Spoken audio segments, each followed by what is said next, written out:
A Comet in Moominland by Tove Jansson. Chapter 10, which is about a Hemulen stamp collection, a swarm of grasshoppers, and a terrible tornado.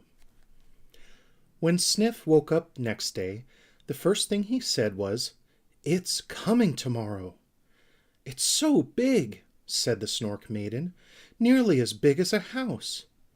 All the steam had disappeared in the heat of the comet, and they could see right across to the other side, where the bottom of the sea gradually sloped up to the beach again. They hadn't far to go. "Trees!" shouted Snufkin, pointing, and they all set off in a tremendous hurry to get there, without even waiting to put their stilts on. "Silver poplars!" puffed Moomintroll, as he stumped up the sandy beach. "Moomin Valley can't be far off now." The Snork began to whistle, and they were all so pleased to be on dry land again that they hugged each other in their excitement. Then they set off again for home. As they were going along, they met a house troll coming towards them on a bicycle. He was red in the face with heat, for house trolls can never take off their fur coats. On the carrier he had 2 or 3 suitcases, and packages and parcels of all kinds dangled from the handlebars. On his back sat a baby house troll in a bag. "Are you leaving?" shouted Sniff.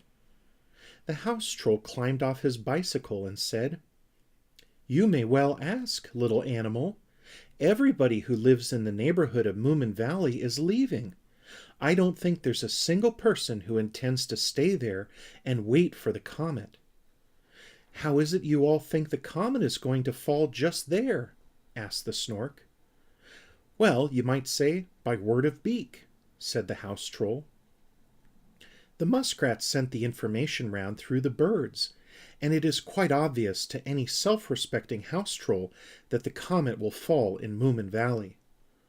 "Oh, by the way," said Moomintroll, "I believe our families are distantly related, and when I left home my mother told me to give you her kind regards if we happen to meet." Thank you," said the house troll hurriedly. "And the same to your poor mother. It may be the last time I shall be able to send greetings to her, because she and your father absolutely refused to leave the valley. They said they had to wait until you and Sniff got back." "Then we had better hurry," said Moomintroll in a worried voice. "If you go past a post office, will you send a telegram home saying that we are on the way and coming as fast as we can? Make it a greetings telegram, please." "Yes, I'll do that," said the house troll, climbing onto his bicycle. "Well, goodbye, and may the protector of all house and Moomin trolls watch over you," and he pedaled earnestly away. "Did you ever see so much luggage?" said Snufkin, "and the poor chap was quite exhausted. Oh, isn't it wonderful not to own anything?" And he threw his old green hat up gaily in the air. "I don't know about that," said Sniff, gazing lovingly at his little jeweled dagger. "It's nice to have beautiful things that really belong to you." "Now we must get on," said Moomintroll.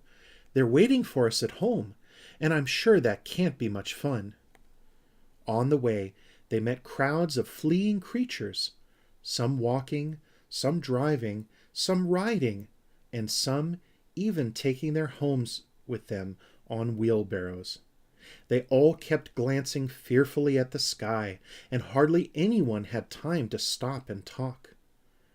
"It's strange," said Moomintroll, "but it seems to me that we aren't as afraid as any of these people, although we're going to the most dangerous place of all, and they're leaving it." "That's because we are so extremely brave," said Sniff. Said Moomintroll. "I think," he mused, "it must be because we've sort of got to know the comet. We were the first ones to find out that it was coming. We've seen it grow from a tiny dot to a great sun. How lonely it must be up there, with everybody afraid of it." The Snork Maiden put her paw into Moomintroll's. "Anyway," she said, "if you're not afraid, I'm not either. Soon they stopped by the wayside to have lunch, and there sat a Hemulen with a stamp album on his lap. All this fuss and rush, he was muttering to himself. Crowds of people everywhere, and not one of them can tell me just what it's all about. Good morning, said Moomin Troll. I suppose you aren't by any chance a relation of the Hemulen we met in the Lonely Mountains? He collected butterflies. That must have been my cousin on my father's side, answered the Hemulen. He is very stupid. We don't even know each other now. I broke off our relationship. Why was that? Asked Sniff. He had no interest in anything but his old butterflies, said the Hemulen. The earth could crack under his feet and it wouldn't bother him. That's exactly what's going to happen now, said the Snork. To be precise, at 8:42 tomorrow evening. What? Said the Hemulen. Well, as I said, there has been a tremendous fuss going on here. I had been sorting my stamps for a whole week, and all my perforations, watermarks, and so on were in different piles, when what happens? Somebody goes off with the table I am working on.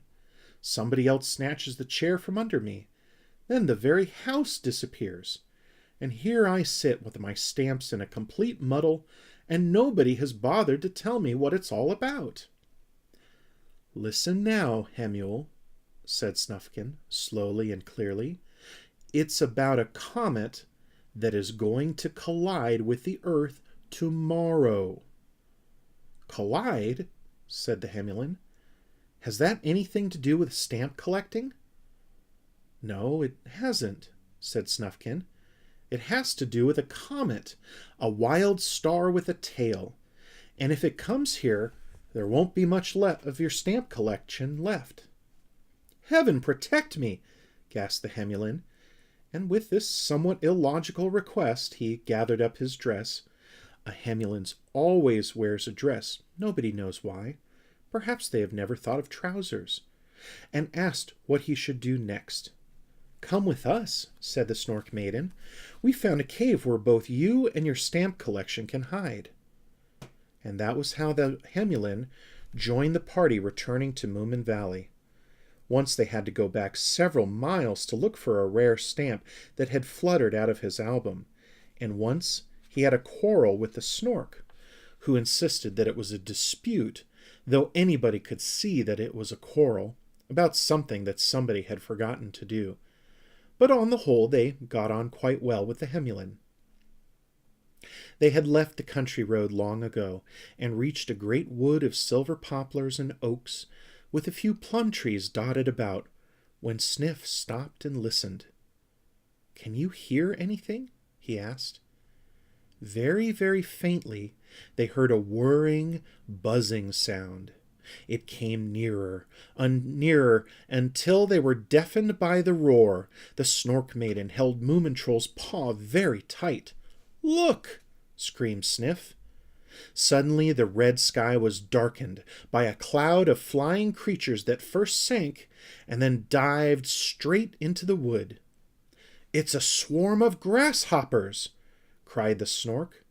They all hid behind a stone and looked cautiously out at the wild green bandits that swarmed in their millions amongst the branches. Have the grasshoppers gone mad? Whispered the Snork Maiden. We will eat, chanted the nearest grasshopper. We are eating, sang another. We are eating, chorused all the other grasshoppers, who were gnawing, tearing, and biting at everything in sight. It makes me hungry to look at them, said the Hemulen. This is even worse than the last fuss. I do hope they don't eat stamp albums. Can any of you see that grasshopper musician who was drinking beer at the dance? Asked Snufkin. He was the tame meadow sort, answered the Snork.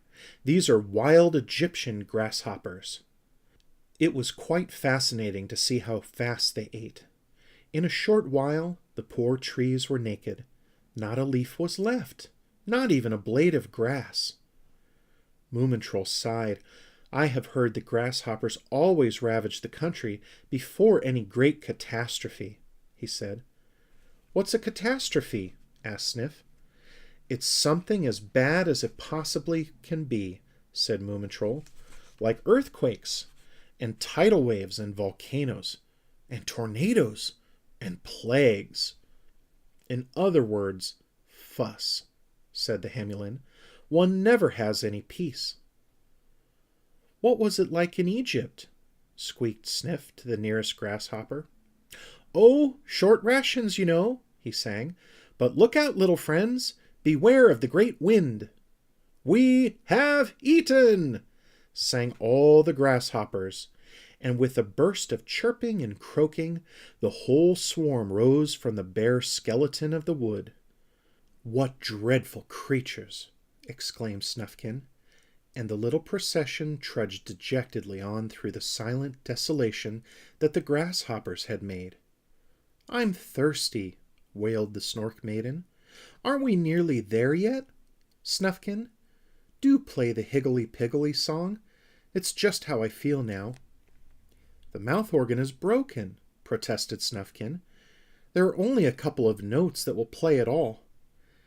Then let's have it with them, said the Snork Maiden. And Snufkin played pig, path, wig, for, almost, on little, door. I didn't think much of that, said the Hemulen, and they plodded on, their feet more tired than ever. Meanwhile, far off in Egypt, a tornado had been born, and now it was flying on black wings across the desert, whistling ominously as it went, whirling up sticks and straws, and growing blacker and stronger every minute. It began sweeping trees away and lifting the roofs from the houses in its path. Then it threw itself across the sea, and climbing over the mountains, came at last to the place where the valley of the Moomins lay. Sniff, who had long ears, heard it first. It must be another swarm of grasshoppers, he said. They all raised their noses and listened. It's the storm this time, said the Snork Maiden, and she was right. It was the great storm the grasshopper had warned them about. The heralds of the tornado came howling through the bare tree trunks. They tore off Moomintroll's medal and blew it right into the top of a fir tree. They bowled Sniff over 4 times and tried to take Snufkin's hat away from him. The Hemulen, clutching his stamp album, cursing and muttering, and the whole lot of them were blown through the wood and out onto an open moor. This ought to be arranged a little better, shouted the Snork. A fine wind like this, and nothing to sail with. Nothing to sail in either, said Snufkin. Which is more important? They crept down under the roots of a tree to discuss things. I made a glider when I was small, said Moomintroll. It flew very well. A balloon wouldn't be such a bad idea, said the Snork Maiden. I had a sausage one once, yellow. Just then a baby tornado dived under the tree roots and took hold of the Hemulen stamp album, whirling it high up in the air. With a howl of anguish, he leaped to his feet and set off after his treasure. He staggered and fluttered, and the wind got under his wide skirt and carried him off over the heather. He flapped away like a great kite. The Snork looked thoughtfully after him and said, I think I've got an idea. Follow me, all of you. They found the Hemulen some distance away, sitting and moaning to himself, quite overcome with despair. Hemule, said the Snork, this is all a terrible catastrophe, but will you be kind enough to lend us your dress for a short time? We want to make a balloon out of it. Oh, my stamp collection, wailed the Hemulen. My life's work, my magnificent collection, rare, unique, irreplaceable, the best in the world. Listen, take off your dress for a minute, will you? Said the Snork. What? Said the Hemulen. Take off my dress? Yes, they all shouted. We want to make a balloon out of it. The Hemulen went red with anger. Here I sit in distress, he said, after a terrible accident caused only by your rotten old catastrophe, and now you want to take my dress. Listen, said the Snork, we'll save your stamp album if you'll only do what we say. But hurry up. This is only the beginning of the tornado, like a gale warning. When the real thing comes, it's safest to be up in the air. I don't care a straw about your tornado or your comet, shouted the Hemulen, who had worked himself up into a real rage. When it concerns my stamps... But he got no farther, for they all threw themselves on top of him, and in a twinkling they had pulled his dress over his head. It was a very large dress with a frill around the bottom, which he had inherited from his aunt. They only had to tie up the neck and the armholes, and it made a perfect balloon. The Hemulen cursed and muttered fiercely, but nobody paid any attention to him, because away on the horizon they could see the real tornado approaching. It looked like a great spiral-shaped cloud, and it came whirling over the forest with a wild howling roar, rooting up the trees and throwing them down like matchsticks.